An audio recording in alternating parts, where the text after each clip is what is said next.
Niall McGrath and Fergus Ryan here yet again, back in a different kind of format to break down UFC 185, which goes down this weekend in the American Airlines Center in Dallas, Texas, in the United States of America. A stacked lineup. Obviously, 2 world title fights on the line. We've Carla Esparza defending her strawweight title for the very first time, and then against Joanna Jędrzejczyk. Pronunciation is awful on that one. We'll talk about it later on.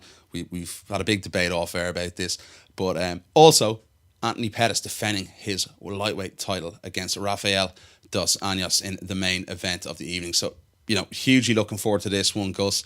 Massive lineup. There's Irish interest on the card, a lot of European interest. Stacked card from top to bottom. Feelings about the fight card this weekend?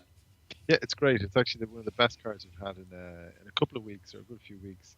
With a great start to the year. January was excellent. Kicked it off with Jones and Cormier, and then we had UFC Boston and all the Irish interest there.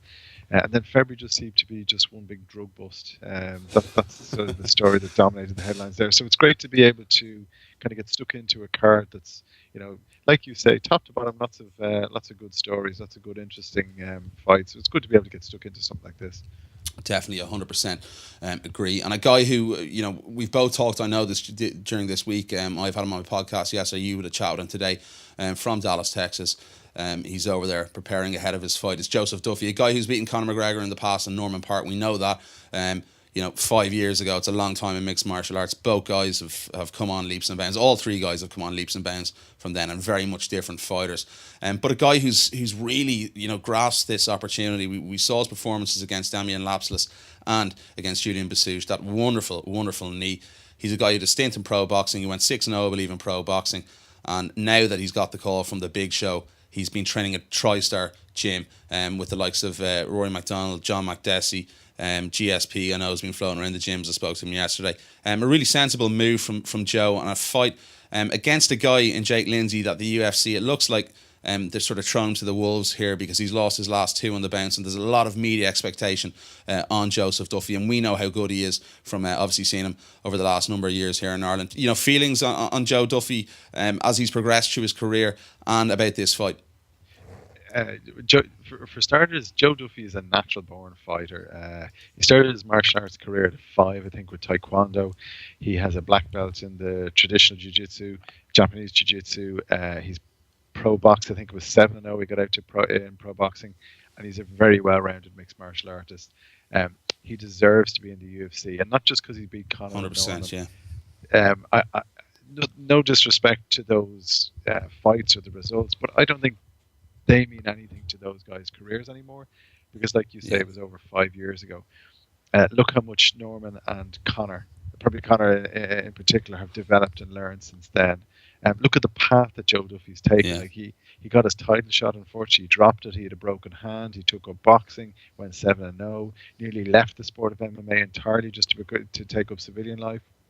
And here he is now, 2 wins later, and he's in the UFC. He deserves to be there. He's there on merit, and not just because of the 2 big names that he's beaten a long, long time ago. It's because he's a well-rounded mixed martial artist. Yeah. And interestingly enough, obviously working with Firas Zahabi, Firas is going to be in his corner on Saturday night. We know he's worked with John Tanney in his boxing in the past. But an interesting one as well, we mentioned this earlier on, Fergus, is that his opponent faced Oban St. Mercier in his last fight. And TriStar obviously is the gym that Oban fights out of. So interesting. I believe they still have the notes on Oban. So, sure they do. And Lindsay's fighting for his UFC career. Yeah. Like he came in 9-0. He's dropped 2 fights. His 2 fights in the UFC he's dropped. Both submissions. Joe Duffy, I think 8 or 9 or maybe even 10 of his 12 wins have come by submission. I think this one is set up beautifully for Joe Duffy to put a stamp. Lots of people watching on Fight Pass all around the world. They know who Joe Duffy is and how serious he is after Saturday night, I think. Definitely 100% agree. I think it's going to be very similar to his return to the Cage Warriors cage, where he's going to possibly use that boxing a little bit in the first couple of rounds, and I think he's going to look for a submission, possibly get a choke, something like that. I always say this, I do believe octagon jitters are a real thing, and I think it'll take the first maybe round and a half for Joe to settle in. And I think that the most sensible thing for Joe to do in that will be to use his very technical and good stand-up boxing. But I do ultimately fancy Joe to finish this maybe midway through the 3rd round. Yeah, no, I don't think he'll need that long. I think first round Joe will do something. He'll rock him, maybe knock him out, or he'll certainly start, the route to a submission if he does drop him. Okay, moving on to the main card. Chris Carriasso, who's coming off that title loss against the champion Demetrius Johnson at UFC 178 in Las Vegas, Nevada last September. He goes up against the gold medalist in the Olympics from 2008, I believe it was, in Henry Cejudo, I believe. Is that the correct pronunciation? I think it's a judo, but look, we'll have to deal with Joanna's name later on, so I don't think this one is going to be the big deal for us. Exactly. Interesting scrap here. Cejudo, a guy who's had really big trouble with weight. His last fight was at bantamweight, his UFC debut, because he couldn't get to 125. We've a guy in Chris Carriasso who's coming off that title loss. The title defeat against Demetrius Johnson in a round, and I think it was a bit midway through the second round where he got subbed out by Demetrius Johnson. An interesting scrap, but is Cejudo a guy who could take this division by storm with his Olympic style wrestling? Obviously, the weight's going to be a big talking point, and it's the first thing he needs to do this Friday is obviously to get on point before we can start talking about that. But will he ultimately get on point? I don't know. First thing I'd wonder is why this is on the main card, because Carriasso is coming off his title loss, and he came into that title fight ranked number 8 in the division. He was a let's face it, a rank outsider coming into that title fight. He lost. Generally, guys who lose the title end up back in the prelims. Cejudo hasn't made weight in his 3 attempts to be a flyweight. He was told it's bantamweight of the road, and that's the only way he made his UFC debut. So I think it's brave putting this fight on to kick off the main card. Because firstly, we don't know if Carriasso is going to have an opponent, and secondly, I think we would have been much better off seeing Ross Pearson and Sam Stout banging out for as ever long as they last. Agree. There's a few notable fights in the prelim card. Yeah, I just wonder why it's on the main card first. No disrespect to the two lads, but and then secondly, can he take the division by storm? I don't think so. I think this is when we are in the era of mixed martial arts, where being a one-trick pony, I don't mean to say Cejudo is a one-trick pony, but being so good at one thing that nobody can deal with you, I think those days are long gone. Wrestling will dictate where the fight takes place, but if he's just going to lie on top of guys and grind out decisions, I don't think that's going to take the flyweight division by storm. I disagree. I think it's the type of division where it could get you places, and I think that's what we're going to see on Saturday night. I think he's going to, look for that wrestling and probably lie all over Carriasso all evening. It's going to be interesting to see, the rest of his ground game. But that's the way I actually do see this fight going, and I think it's the kind of division, because it's quite light, that these things, this could possibly, become a reality on Saturday. But what's your ultimate prediction for this fight, Fergus? I think I'm going to go with Carriasso. I think he's not going to stay in the one spot to let Cejudo take him down. I think he's going to move Cejudo around the ring. He's a very good striker. He can knock him out. So I'm going to tip Carriasso in this one. And also, if Cejudo does make 125, how much is he going to have left in the tank? Exactly, that's a very good point also. But I'm going to go Cejudo for this one. Moving on in the next fight of the night, a really interesting fight, a really fun fight. It's a good fight. Both guys, having a rough time in the last couple of years, getting to the latter stages of their career. Alistair Overeem, the Ream, versus Roy Big Country Nelson. I look at this fight and I still cannot see this fight going 3 rounds at all. Someone is getting knocked out in this fight, I believe. Would you go along with my sentiments? I can see it going 3 rounds. For me, there's only 2 ways this fight. I love the way we argue. It's great. There's only 2 ways this fight finishes. First way is Roy Nelson knocks Overeem out in the first round, and the other way is Overeem kickboxes his way to a decision over the 3. I don't think Overeem's going to want to stand and bang, because he has looked chinny in his last couple of fights. And ultimately, he's 3-3 in the UFC, and he's been knocked out. His 3 losses have been KOs. So he's not going to stand in front of a guy who can knock him out with one punch. So I think he tries to kickbox his way to a decision. And Roy Nelson has one good round in him generally, so he's going to come out wailing and look to plant Overeem in the first round. Yeah, I look at this fight, and I mentioned to you earlier on as well, Gus, I can't see the fight going 3 rounds without Nelson landing a shot on Overeem's chin, and he is chinny. We've seen that in his last number of outings. Obviously, coming off that win against Stefan Struve, a great win. Nelson's coming off that loss to Mark Hunt. I think it was the first or maybe second loss by knockout in Roy's career. But I look at this fight, and it's going to go one or two ways for me. I think Alistair's going to use that kickboxing, as you mentioned, look for those body kicks to Roy's big gut, which I think could be a factor. He's going to look to slow down the big man. I don't see Roy doing anything different. It's obviously been one of the wonders of UFC why Roy has never really used his jiu-jitsu game in the UFC, because he's a fantastic Brazilian jiu-jitsu black belt.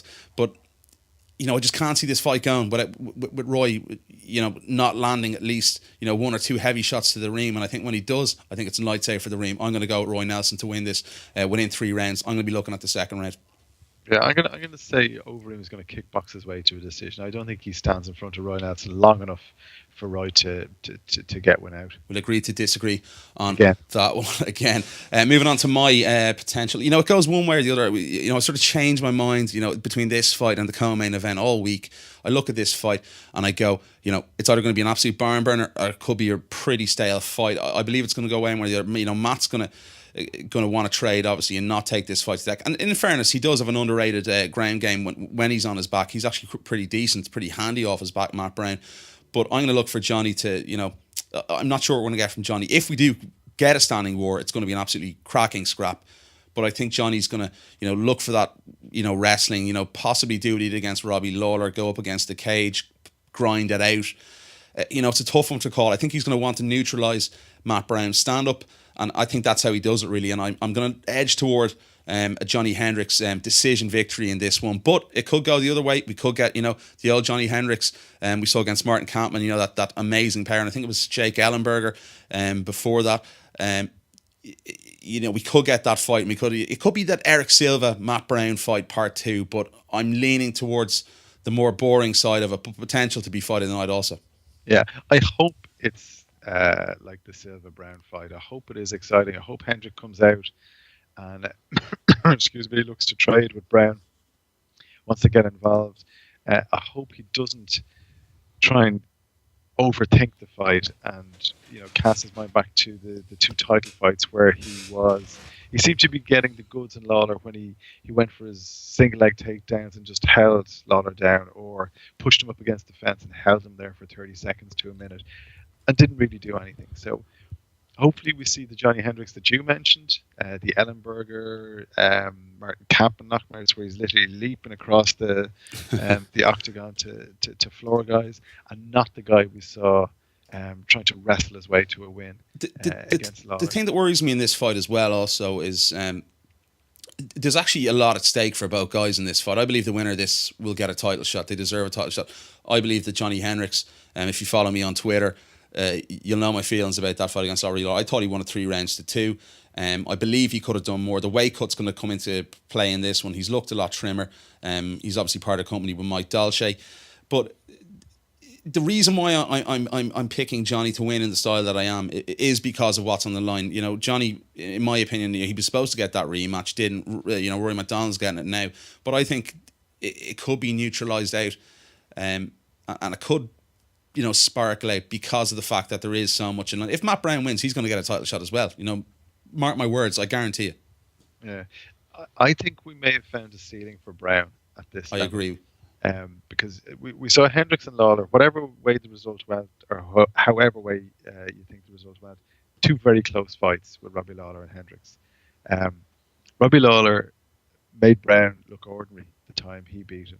Now, Matt Brown has made a lot of people look ordinary when he's fought, but Lawler just seemed to be the next level up for Brown and made him look ordinary. It was John Fitch and Martin Kampmann, not John Jake Fitch. Ellenberger. Yeah, John Fitch, yeah. I think Hendricks can make Brown look ordinary. Yeah. I hope he comes out to try and take his head off, and I know that's what Matt Brown will be trying to do with Johnny Hendricks. But I think Hendricks, having the wrestling in his locker, can mix it up a bit, keep Matt Brown on his toes, keep him honest. And I just think we may have found a ceiling for Matt Brown. I think there's work there for him. He's nothing to worry about job wise if he loses this fight. Of course. But I just think Hendricks might be just that little bit of a level above where Matt Brown can get to. There we go. I actually agree with you on this one, Gus. Moving on, European interest. Joanna Jędrzejczyk. There we go. I got it right. I think Jędrzejczyk is going up against Carla Esparza for the world strawweight title. You know, we've been aware of Joanna for quite some time. Obviously, seeing her in Cage Warriors against Rosie Sexton on the European scene here. She's a 6-time world Muay Thai champion, going up against a fantastic wrestler, and you know, the lady that obviously won the Ultimate Fighter and that strawweight title, fighting at a Team Oyama with Ian McCall there. And she was actually, interesting point here, she was a high school wrestler on the boys team. She beat a lot of the boys, and then two-time All-American was Carla Esparza. So really, really good fight. You know, I think this fight comes down to, you know, where is this fight going to go? I think a lot's going to depend on Joanna's takedown defense. We saw her against Rosie where she destroyed her in Cage Warriors. Then she went on to the UFC. Very impressive performance against Lima. Defended the takedown so well against Cody Gadelia. Took a split decision victory. I actually did score the fight for Gadelia, I'm not going to lie. But I do think this lady is a big, big threat to Carla's title on Saturday night. But does a lot come down to how she defends the buoyant and the bullish wrestling of Carla Esparza, Fergus? I think so. This is probably the fight I'm looking forward to most. Yeah, I'm really looking forward to this one as well. Huge implications for European MMA. This could be the first UFC champion from Europe, and I think she's got a really strong chance of getting that win. If you look at the two, so you've got your striker v wrestler here. Yeah. Esparza is a wrestler, and she uses it she almost counter wrestles in that she spends a lot of time going backwards and will shoot for a takedown to keep her opponent either away or to take her down to the mat. But once down, she doesn't have. I'm not convinced about her submission game when she does get to the mat. Yeah. Jędrzejczyk. Excellent pronunciation. That sounded okay. Joanna has unbelievable striking.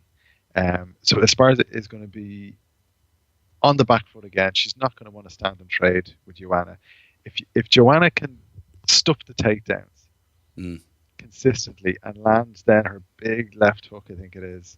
I think this is going to be a short night's work for the Polish lady, and I think she gets her hand raised. I think we have a European champion on our hands here. Big prediction there. No, I think it is going to be a close fight, but I'm going to go the opposite card. I think Carla, her wrestling might be a little bit too much. I can see this being, going to 5 rounds. I think Jędrzejczyk has a fantastic chance. If it was a betting man, I wouldn't be putting money on it. But if you want to have a bet, take a bet up on Fergus there. I'm going to have a little bet with Fergus off air. But yeah, this fight, as Fergus, I think you explained it very well there, the way the fight's going to go down. It's going to be one of these fights where, if whoever dictates, whether this fight goes to the mat is going to win that title. Jędrzejczyk has fantastic stand-up. The girl is a killer on the feet. But then if Carla can neutralise her with her wrestling, it could go the opposite way. Interesting fight, but I'm going to still go with Carla on that one. Yeah, if you think about it, so what has Joanna got to worry about? She's got to worry about being taken down. She doesn't have to worry about being knocked out. That's true, yeah. She's less to worry about. She probably has more tools to beat Carla than Carla does to her. In fairness, if we're so she goes in thinking, well, what do I have to do? I just have to not get taken down, and I can kick. And the one thing, it's strange. I can actually see her being world champion as well, Fergus, because I spoke to you earlier on this. She's a very radiant person. There's something very likable about her. We've seen her this week on the UFC Countdown show and the Embedded show. There's a real presence about her. She's that sort of star pull. She's a lot like Conor McGregor. She says the right things at the right time. Comes across really good. Is very confident in her ability. So I can see it. I can actually see it. But I'm still just I don't know. I'll probably change my mind tomorrow. Yeah. If we look at the level of competition Joanna's faced the last couple of opponents. Yeah. Gadelia, Julia Lima, Carla Benitez, and Rosie Sexton, I think, are our last 4 opponents. That's correct. All names, and certainly Carla Benitez we know here in Europe, but the other 3 girls go from either UFC or Cage Warriors. Carla Esparza, I mean, she was an Invicta champion, and she, in fairness, she beat Rose Namajunas, who looks like she's a good fighter, to take the belt. But she took the Invicta title off Beck by beating Beck Rawlings. Yeah. Not sure that's necessarily a huge statement. Her previous 3 wins before that were Lynn Alvarez, Sarah Schneider, and Felice Herrig. Apart from Herrig, Yeah. No idea who the other girls are. And her two losses have come against class opposition, Jessica Aguilar and Megumi Fuji. So, I mean, what does Esparza have to worry about? She has to worry about getting knocked out. She has to worry about getting beaten up. I think we can go. I think we can go. I think we can go back to the fact as well. Those fights were quite a while ago, and in fairness to Carla, watching The Ultimate Fighter, she did. Her stand up improved immensely, even on the short amount of time in the house. She troubled. I don't think it's gonna be a factor in this fight because she's not going to want to trade with Joanna, but there's just a level of improvement with Carla the whole time that I respect and appreciate. Well, what about her gas tank? She didn't seem to have much in the gas tank, either in the house. In the house, I think it's a lot. It's a lot different in the house. They're training so much as well, and it's not your regular routine. I don't think we can take that too much into consideration.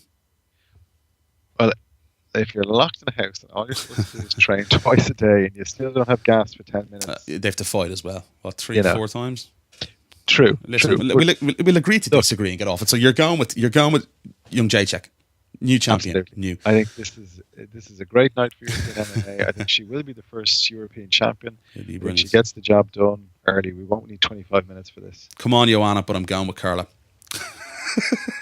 That's how I'm looking at it. I'm not being biased at all, but it would be great to have a European champion on this side of the pond, obviously. Okay, let's move on to the main event of the evening. Massive fight in the lightweight division. A guy who's just a cut above everyone else for me, Anthony Pettis. I think there's between him and Khabib, and I think there's a long way down towards the rest of the division. He's gone up against Rafael dos Anjos, a guy who's coming off a pretty impressive win against Nate Diaz, and on a run since he's gone into King's MMA with Rafael Cordero. His stand-ups improved so much, but this fight's only going one way from me. I'm Pettis all over this fight. I think Anthony, as I mentioned there's two guys in the lightweight division, and it's one of the best divisions in the world, but it just tells you how good Anthony Pettis actually is. He's just so many more facets. I think he's stronger in every area, Gus, than Rafael dos Anjos. Dos Anjos is, he's good all round. He's good everywhere. He's a good ground game. But Pettis just does these innovative things. He can manipulate the cage. He can just so explosive. He's a guy that, he's relentless, and that's why he is champion. I just really can't see. I don't really give dos Anjos a chance in this fight. Yeah, and for the first time tonight, I'm probably going to have to agree with you. I do like to root for the underdog, or I do like to see a guy come in, and take a belt off a guy who everyone thought was the best in the world. I don't know if Rafael dos Anjos is that guy. I think, like everything you said, I totally agree with. Pettis is that good. He's also that creative. He will find ways to win, even when they're not obvious. He stopped El Nino. Sorry, who's this? Anthony Pettis. Oh, yeah. Gilbert Melendez. Yeah. First guy to stop Gilbert Melendez. Stopped Cowboy Cerrone with a liver kick. Yeah. Armbarred Benson Henderson. Yeah. He's just crazy good. Yeah, he's that good. He's like, when you're talking with guys like him and John Jones and Conor McGregor, it's just they are that good. Yeah. That like you say, there's him. And then there's a huge gap to everyone else. Maybe I think Khabib gives him problems, but I think that's the only fight in the division. Yeah, I'm sure we'll find out after this fight. Yeah, we will. But yeah, he is that good. I think Rafael dos Anjos, he's good all round, but he just doesn't stand out in one area, and I think that's going to be his big downfall in this fight. He could have finished the Nate Diaz fight as we saw. He should have finished the Nate Diaz fight as we saw, but he didn't. Yeah. And I think, like you say, and he also kickboxed his way to a victory against Cowboy. Lost to Khabib. There we go. And lost to Khabib. And I think people are kind of there's a question mark beside him because of that loss. Yeah. And I think everyone would accept that Khabib might be the number one guy. He's out injured, so look, Rafael is there and fit. So look, throw him in now. And whether Rafael wins or Pettis wins, one of them will have to fight Nurmagomedov, and then we'll find out who really is king of the hill at that stage. But for the point of view of Saturday, like yourself, I can't see past Pettis in this one. Yeah, definitely going to go with Anthony Pettis in this fight. Let's go with a shotgun prediction for the fight, Fergus. Finish. He will finish him in the second. He will TKO him in the second. I'll go a little bit later. I'm going to go the third round with this one. I think he's going to do something magic. That's normally what we see from Showtime Pettis. A lot of other good fights on the card as well. Down the prelim card, we've Stam State and Ross Pearson, as you mentioned, and that's going to headline the prelim card on FX. And also Darren Cruikshank is in action on that card. There's some really smashing fights, so really looking forward to it. And Fergus, where can the guys find you? I am currently writing for Independent.ie. There's a MMA tab in the sports section on Independent.ie, and that's basically where I am at the moment. Grand. And obviously, if you're checking this out, you can catch me on Talkingbrawls, MMA.com. Obviously, our podcast, you can subscribe to that on iTunes, and down on the link below, you'll catch all the information there. So, Fergus, good to catch up again. I know it's been a bit of a different setup tonight. We've done it over Skype due to we've had terrible weather here in Ireland the last couple of days, so we haven't been able to sort of get together and get a video. But we'll be doing it from now on. I've said, all the big events we're gonna do video previews for them in the future, and we've some new sort of studio setup coming along in the next couple of weeks. So looking forward to that, and really do appreciate you guys taking the time out to check out our video and preview today. So do check out what time the fights are on. I'm not even going to make an attempt at an effort because the times changed this week and time difference and me do not go well together. So do appreciate you checking out the video. So from Gus Ryan and myself, cheers.